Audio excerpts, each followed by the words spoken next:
quien se va a referir o nos va a contar cómo era el Navarro del año 1866. Muchas gracias, José Luis. En el día de hoy vamos a estar hablando de la situación geosocial de Navarro para el año 1866.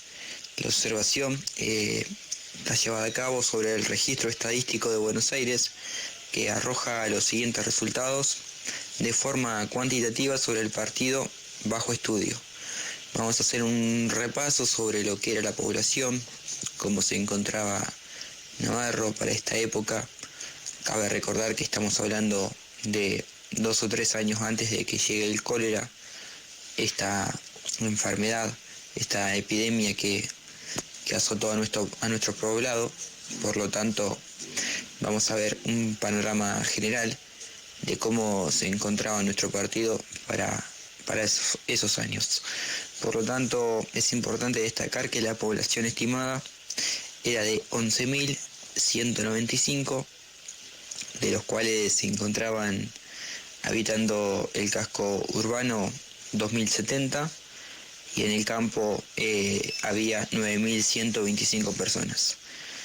Existían para la época 2 boticas, un juez de paz, 6 municipales, 5 alcaldes, 20 tenientes, 14 partidas de policía, una barbería, una escuela particular, 3 posadas, 7 postas, 2 sastrerías, 3 zapaterías, 3 panaderías, 2 herrerías, 2 confiterías, un clérigo, 3 billares, 3 hornos de ladrillos, 2 platerías, 19 tiendas, 44 almacenes y pulperías, 2 escuelas, una cárcel y una iglesia.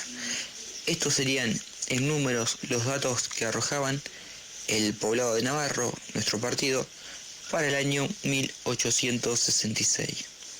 Es importante destacar cómo nuestro pueblo para la época se encontraba con un gran número de habitantes, que si se hace una comparación con los pueblos vecinos era un poblado relativamente grande. Esto se debe en gran parte a que para este año, hace aproximadamente 100 años, casi 99 para ser exacto, de la fundación de La Guardia, que fue en 1767. Estos datos son 99 años después. Nos encontramos con un poblado de aproximadamente 11.200 habitantes. Es importante destacar que el partido no contaba con facultativos, ni tampoco lo hacían parteras ni establecimientos hospitalarios. El más próximo se encontraba en el partido de Rojas, que se había fundado unos años antes.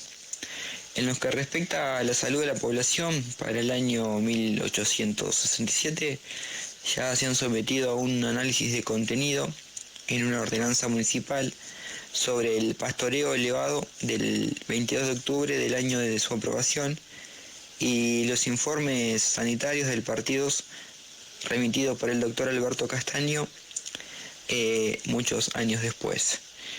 Los informes de esta época fueron publicados en el Anuario Estadístico de la Provincia de Buenos Aires en 1882 y 1883 respectivamente, y cabe señalar que los datos proporcionados por dichos facultativos son aplicables para reconstruir la situación sanitaria en 1867.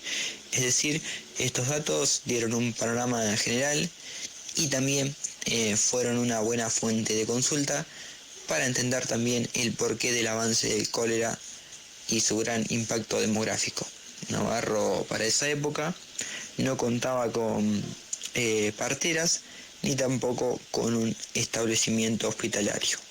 Por lo tanto, se encontraba desamparado a la hora de poder acceder a estos recursos frente a un ataque inminente como fue la epidemia del cólera, un enemigo invisible y que se propagaba de forma inmediata y a través del agua, algo que nuestra laguna cumplió un rol preponderante para que esta plaga se... El libro de Pedro Rivero y Carlos Delepiani, que se titula Practicantes Párides Piotranera, su actuación en Navarro durante la epidemia del cólera 1867-1868, una información que nos da un panorama general para entender este contexto y cómo era la situación.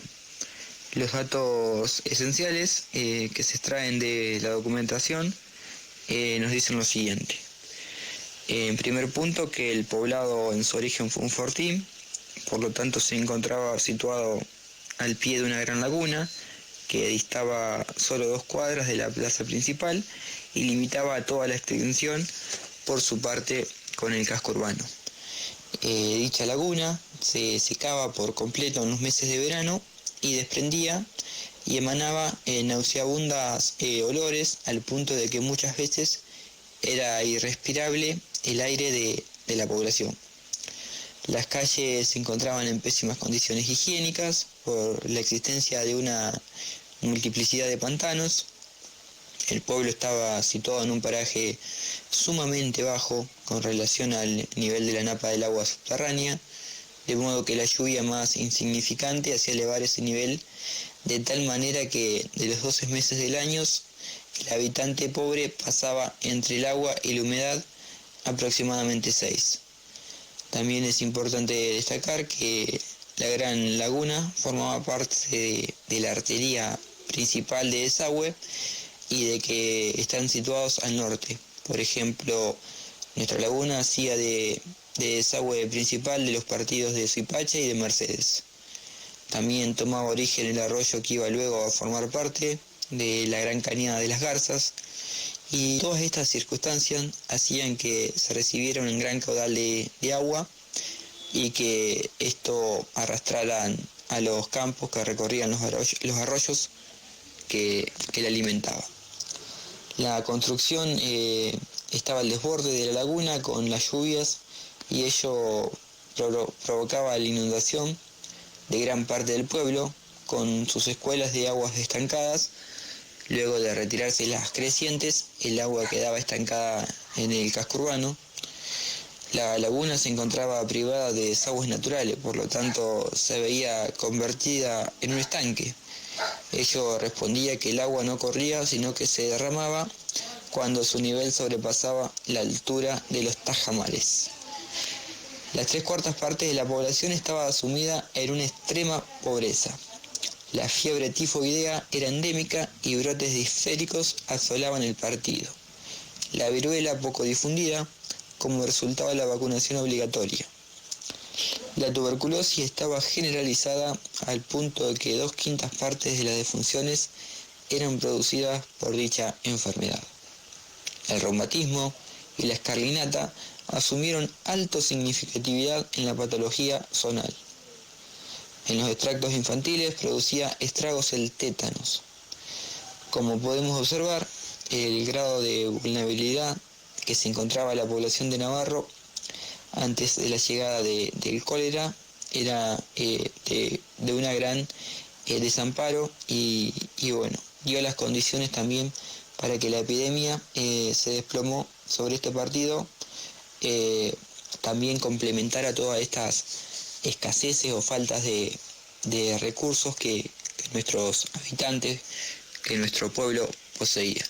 Por lo tanto, esto nos remite a unos años antes de la llegada del cólera para comprender cómo fueron las causas y las consecuencias que este dejó en nuestro poblado. Es importante a la hora de estudiar este caso hacer un repaso a unos años antes para entender el contexto principalmente.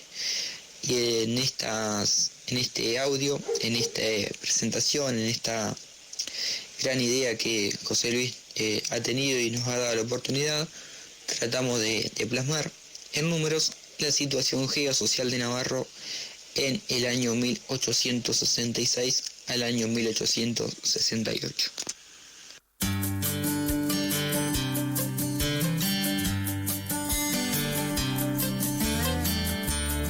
Muy bien, así